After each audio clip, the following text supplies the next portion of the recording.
Totoo po ba na may hagdanan papuntang langit na tinatawag niyang stairways to heaven?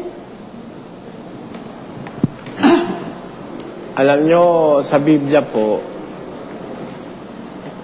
pintuan sa langit. Meron po. Pero yung hagdanan, ano po yun, napanaginipan lang yun ni Jacob. Pero wala pong turong ganun si Kristo.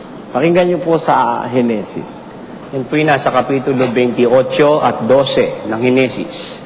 At nanaginip, at narito ang isang hagdan na ang puno ay nasa lupa at ang dulo ay umaabot sa langit.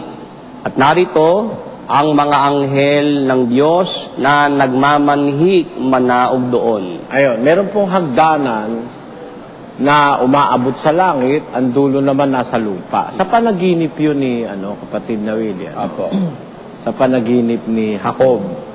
Pero yung talagang para bang po pwede mong akyatin ng langit dahil may hagdanan, ano po yun? Hindi po itinuro ng ating Panginoon yun. Pero pintuan ng langit meron, kapatid na William. Apo. Basahin natin uli ang Henesis. Yan naman po yung nasa 28 pa rin, sa talatang 17. At siya'y natakot at kaniyang sinabi, kakilakilabot na dako ito. Ito'y hindi iba, kundi bahay ng Diyos. At ito ang pintuan ng langit. Ayun, yung pong bahay ng Diyos, sabi ng Biblia, yun ang pintuan ng langit. Hanggang sa bagong tipan, meron tinutukoy na bahay ng Diyos.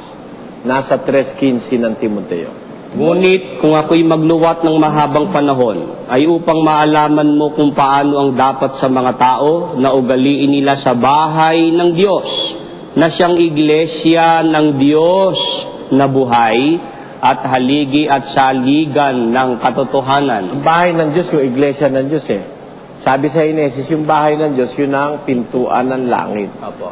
Yun.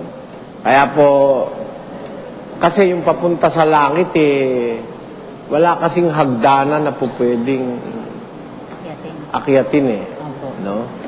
Meron daan papunta sa Ama, si Kristo yun, At hindi nangangailangan ng escalator yun, kaya ng lift o ng hagdanan.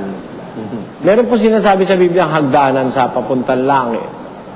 Hagdanan mula sa lupa papuntang langit, pero ang anghel po ang nagmamanik manaog doon, napanaginipan lang yun ni Jacob. Yun po nasa Biblia.